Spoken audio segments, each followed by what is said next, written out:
Hello and welcome to this edition of Tigunia's TipTok. Today we're going to be talking about sales order and purchase order prepayments. There are times occasionally when your customers or where you need your customers to prepay an invoice or where you need to prepay a purchase order to one of your vendors for a large purchase from either the sales or the purchasing side. So we're going to talk about how to set that up within Business Central. Just one caveat, this is not related to progress payments. So progress payments where you might have different milestones and additional payments throughout the system, that's not what the prepayment functionality is. We'll do another video on how to really do progress payments within Business Central. But this is just going to focus on the prepayment functionality. So to begin with, sales orders and purchase orders are the only documents that are available for prepayment. So if you're using sales invoices or purchase invoices, you can't do prepayments. It has to be the sales order or the purchase order. And you can also prepay GL accounts. Items is the normal thing, or charge accounts. You can't prepay from a fixed asset standpoint because the main reason is you need a general product posting group assigned to the item, and we'll see that here in just a second.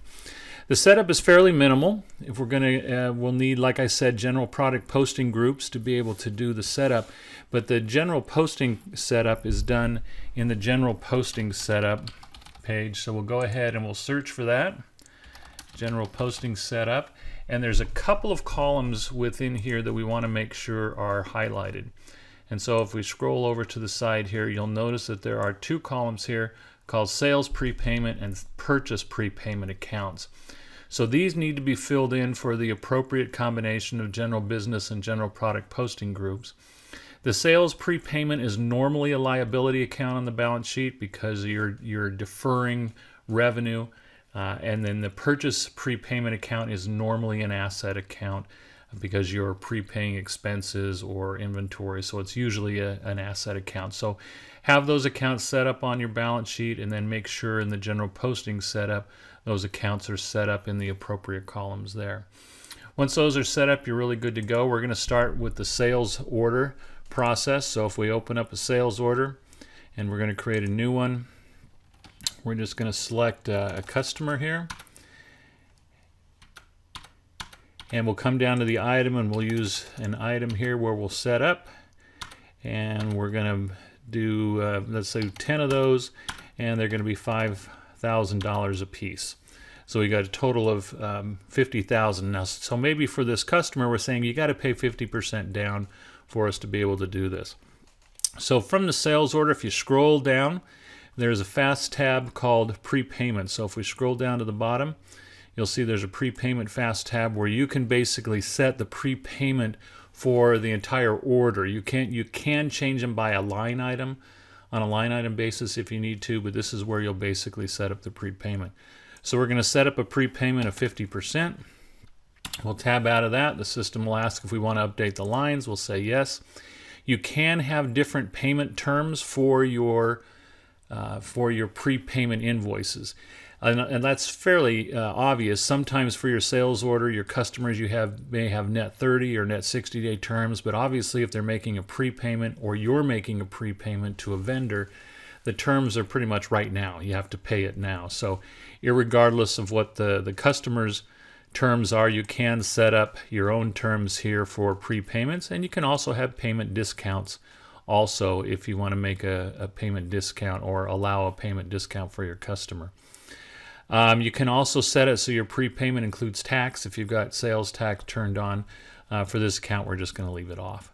So that's basically setting up the prepayment or the header level, but we can change that at the line level. So as we move back up to the lines, I'm going to scroll over to the right because there's a couple of columns over here that you'll need to expose. They're not normally exposed on your line section, but you'll need to expose them. One is the prepayment percentage, and then the prepayment line amount excluding tax, and then this prepayment excluding tax, invoice including tax.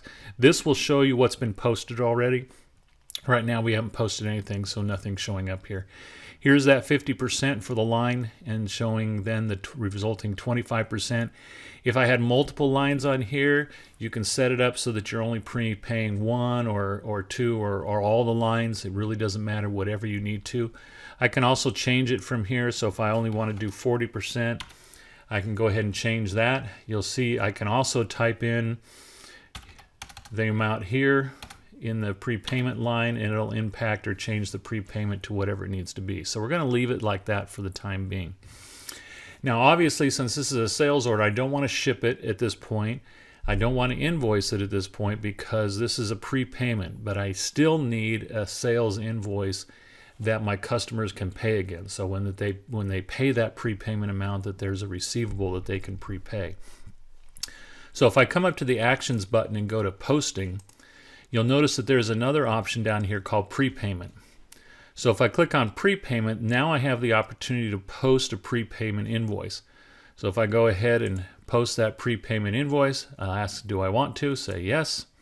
And it goes ahead and posts that prepayment. Now you'll notice here that this is now set up with $22,000, indicating that I've posted a $22,000 prepayment invoice. So that invoice is now open. If I were to go over to the customer ledger entry table and I open up that, you'll see that for my customer, I've got a $22,000 receivable that's still open for that customer. And so when I get a payment from that customer, I can treat it just like any other invoice that's on their account. If I go ahead and at that point now later on, after they've posted the process, they're going to go ahead and fulfill the order. So we're going to go ahead and ship the order and invoice the order. So at that point, I can just go ahead and post the invoice. I'm going to post, in this case, ship and invoice to ship the entire thing and invoice the entire thing. Now we're going to go over to the posted invoices so I can show you what basically happened with those invoices. So if I open up posted sales invoices and take a look at those documents, the first document here is the $22,000 right here that we posted. So here's the prepayment invoice. So if I take a look at that, and I can go ahead and print that invoice, preview it, you can see that it's basically given us a $22,000 invoice. It shows deferred revenue here as the description, but it's the $22,000 invoice. Now, so what happened with the other invoice? So if I scroll back over here to my posted sales invoices and I look at this invoice, this was the invoice for the full amount. If I go ahead and print up that and preview that, you'll notice that when I do that, it's showing me a normal invoice for the doors or for the item that you're shipping for the total, but then the system also calculates or shows the deferred revenue, backs that off, so it only gives you that $28,000 that you actually owe. So it takes care of that. It takes it off the invoice. You don't have to worry about it. When you take a look at the general ledger entries associated with this transaction, and we'll sort in descending order for the entry number so we can see all the entries associated with that.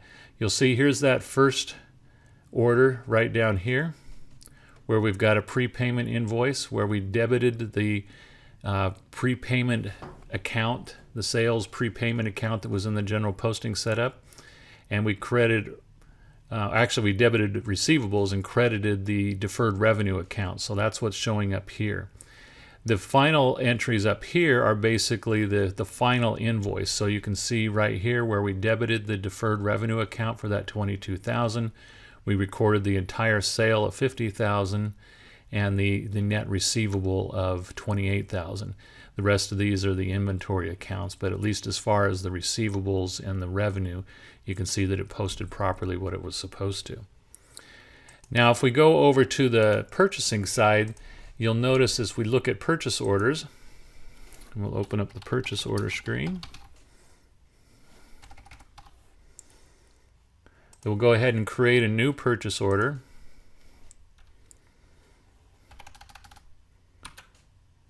So we got that. We'll go ahead and set up the vendor invoice number, so that's all set. The same is true on the purchase order as was true on the the sales order. So down here, there's the prepayment section where we can specify the prepayment percentage that we want to have for that order. If we come up to the lines, we can take a look at that same item. And now we're going to ship 10 of them, or we're going to purchase 10 of them for $2,000 or for $200 a piece. And so once again, those same columns are showing up here so that we can change the purchase order or change the prepayment amount and do whatever we need to. The functionality is just the same at this point. I go to Actions, Posting, down to Prepayment, and I can post a prepayment invoice. Click OK, and that's fine, and everything has happened. It creates a payable for the vendor that we can go ahead and pay on our next check run, or however you need to make that payment. When you finally do get the product, you can post the invoice, post the receipt and the invoice, and so the system will create a secondary liability so that you can pay. Now, the one thing that I wanted to show here, though, was that I can back that out if necessary. So let's say that 40% was wrong. I actually need to pay 50%. I can't change this. If I try and change that, I'll get an error message, one telling me that the order needs to be opened, but even after I reopen the order and try and change that to 50%, I'll still get a message saying that I can't change that percentage. So that's not the way to do it. So if I need to change that to 50%, what I need to do is issue a credit memo against that prepayment and then re-invoice the prepayment. So in that case, I can go up once again to my Actions, Posting, to the Prepayment, and you'll see down here there's a Post Prepayment Credit Memo.